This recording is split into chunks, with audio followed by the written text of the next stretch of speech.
انسان کو زندگی میں دھچکے تو لگتے ہی رہتے ہیں، وہ دوبارہ بھی اٹھ کھڑا ہوتا ہے، چل بھی پڑتا ہے۔ جانتے ہیں انسان کب دوبارہ اٹھنے کے قابل نہیں رہتا؟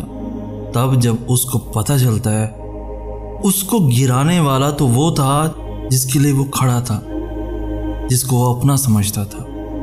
اللہ تعالیٰ انسان کو ہمیشہ اس کی محبوب چیز سے ہی آزماتا ہے۔ اس لیے جب زندگی میں کوئی چیز یا انسان محبوب ہونے لگے تو خود کو آزمائش کے لیے تیار کر لیں، تاکہ عین وقت پر آپ صبر کر کے اللہ کی آزمائش پر پورا اتریں، نہ کہ دکھ کے عالم میں آزمائش کا وقت شکوے میں گزار دیں۔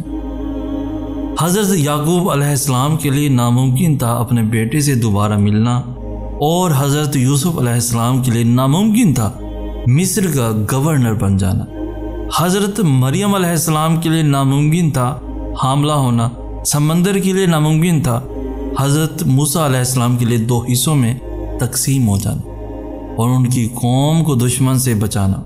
ابراہیم علیہ السلام کے لیے ناممکن تھا صحیح سلامت آگ سے باہر آ جانا، جس میں ان کے لوگوں نے انہیں جھونک دیا تھا۔ ان سب پر سلامتی ہو۔ کبھی کبھار ہم معجزوں کو پڑھتے ہیں تو خود کو کہیں بھی ان سے منسوب نہیں کر پاتے۔ ہمیں لگتا ہے شاید یہ گزرے ہوئے زمانے کی باتیں ہیں۔ ہم سمجھتے ہیں کہ یہ شاید حماقت ہے کہ اپنی زندگی میں معجزوں پر یقین رکھیں، کہ شاید یہ ہمارے جیسے عام لوگوں کے لیے نہیں ہے۔ لیکن اگر ہم کبھی تجربہ کریں اس خوشی کا جو ہمیں اس وقت میسر ہو جائے، جب لگ رہا ہو کہ زندگی بس تباہی کے دہانے پر ہے، تو جان جائیں گے کہ یہ کس قدر معجزاتی بات ہے۔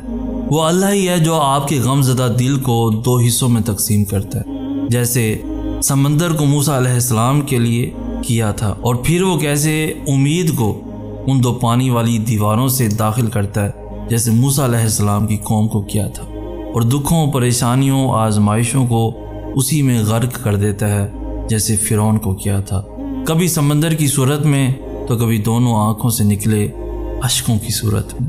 اللہ سے جڑی امید بھی بڑی معجزاتی چیز ہے، یہ لمحوں میں شارق تک کا فاصلہ طے کروا دیتی ہے۔ اگر تم یہ سمجھتے ہو کہ صبر کا پھل میٹھا سے مراد ہے کہ تمہاری مشکلات حل ہو جائیں گی، بھیڑ میں ہاتھ چھڑا کر جانے والے لوٹ آئیں گے، آسانیاں ہی آسانیاں مقدر میں لکھ دی جائیں گی، محبت مختص شخص کی نامی نعمت تمہاری جھولی میں ڈال دی جائے گی، تو تم غلط ہو۔ صبر کا پھل میٹھا سے مراد ایک دن تمہیں مشکلات سے لڑنا آ جائے گا، جانے والے کو الوداع کہنا سیکھ لوگے، اور تم جان لوگے کہ ہر ملنے والا شخص اپنے بچھڑنے کی تاریخ لے کر آتا ہے۔ تم جان لوگے محبت کی احسن ترتیب میں تمہاری محبت کے پہلے حقدار تم ہو اور آخری بھی تم ہو، باقی سب کہیں بیچ میں آتے ہیں۔ اور زندگی کے گلے لگ کر شکریہ ادا کیسے کرنا ہے کہ حالات کی بھٹی میں تپا کر تمہیں صبر کرنا سکھایا اور شکر بھی کرنا سکھایا۔ اللہ تعالیٰ انسان کو ہمیشہ اس کی محبوب چیز سے ہی آزماتا ہے، اس لیے جب زندگی میں کوئی چیز یا انسان محبوب ہونے لگے تو خود کو آزمائش کے لیے تیار کر لے، تاکہ عین وقت پر آپ صبر کر کے اللہ کی آزمائش پر پورا اتریں، نہ کہ دکھ کے عالم میں آزمائش کا وقت شکوے میں گزار دیں۔ کچھ چیزیں نصیب اور حقیقت دونوں میں نہیں ہوتی، لیکن اللہ پر توکل اور یقین سے سب ہو جاتا ہے۔ اللہ فرماتا ہے تم صبر کی انتہا کر دو، میں معجزوں کی فراوانی کر دوں گا۔ ہم چاہتے ہیں جو برا کرے یا جو برا ہو اس کے ساتھ اس سے بھی زیادہ برا ہو، بس ایک اس خواہش کی وجہ سے ہم اس برے انسان سے بھی زیادہ برے بن جاتے ہیں۔ تم اس کو معاف کر دو، یہی سزا کافی ہے اس کے لیے، اور اگر معاف نہیں کر سکتے تو اسے سوچنا بند کر دو۔ دنیا میں اس انسان سے بڑھ کر کوئی بد نصیب نہیں ہوتا جس کے وجود کو لا وجود مان لیا جائے، اس کے ہونے کو نہ ہونا کر دیا جائے۔ اور تم سے یہ کس نے کہہ دیا کہ جو ایک بار چھن جائے وہ دوبارہ واپس نہیں مل سکتا؟ کیا تم نے سنا نہیں حضرت یوسف علیہ السلام کا اپنے والد کے پاس لوٹ جانا، حضرت موسیٰ علیہ السلام کا اپنی والدہ کے پاس لوٹ جانا، حضرت ہاجرہ کا ابراہیم علیہ السلام کے پاس واپس لوٹ جانا، حضرت ایوب تک ان کے بچوں کا واپس لوٹ جانا، اور دیکھنا انشاءاللہ اللہ پاک تم تک ہر چیز واپس لے آتا ہے جو تم سے دور کی گئی ہے۔ بس اللہ پر یقین کامل رکھو اور دعا مانگتے رہو، اللہ پاک ضرور سنے گا۔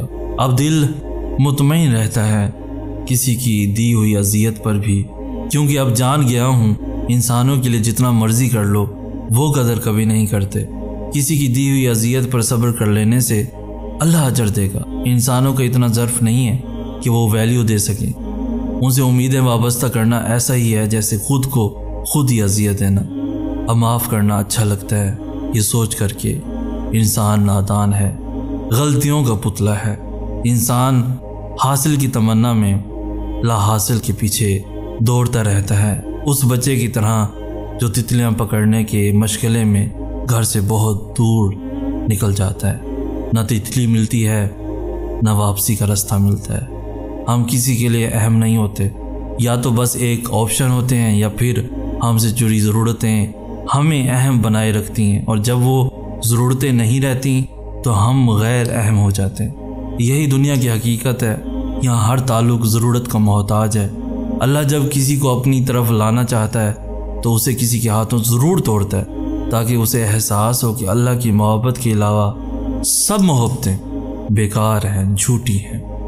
ایسی ہی خوبصورت ویڈیوز کے لیے ہمارا چینل سید حسن بھی ضرور سبسکرائب کیجیے۔ ہمیں کہتے ہیں سید حسن، ہم ملیں گے نیکسٹ ویڈیو میں، تب تک کے لیے اللہ ہو آپ کا حامی و ناصر۔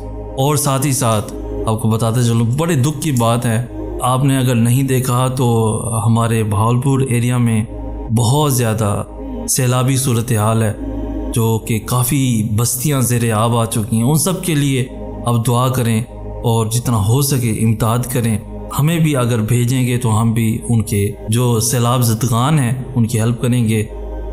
ہمارا اکاؤنٹ نمبر آپ کو ڈسکرپشن میں مل جائے گا۔ ان کو اگر آپ ہیلپ کرنا چاہتے ہیں کسی بھی طریقے سے، آپ ایک قطرہ بھی دیں گے تو کسی حقدار کو پہنچ جائے گا اور وہ آپ کو دعائیں دے گا۔ آج وہ بنا چھت کے، آپ کو پتہ ہے جو جہاں سیلاب آ جاتا ہے ان کے گھر تباہ ہو جاتے ہیں، ان کے مال اسباب سارا کچھ تباہ ہو جاتا ہے، اور وہ پھر کھلے آسمان تلے پتہ نہیں کیسے اپنے بال بچوں کے ساتھ گزارا کر رہے ہوں گے۔ آج کل ہمارے ایریا میں، بلکہ بہاولپور میں بھی بہاولپور کا شہری ہوں، اور بہت ہی زیادہ تکلیف کا مراحل ہیں۔ آپ سب دعا کریں، اور جتنا ہو سکے جہاں کہیں سے بھی ہماری ویڈیو دیکھ رہے ہیں، دیکھتے ہیں، تو اس ہنگامی صورتحال میں جو بھی صاحب استطاعت ہیں مدد کر سکتے ہیں تو جتنا ہو سکے مدد کریں۔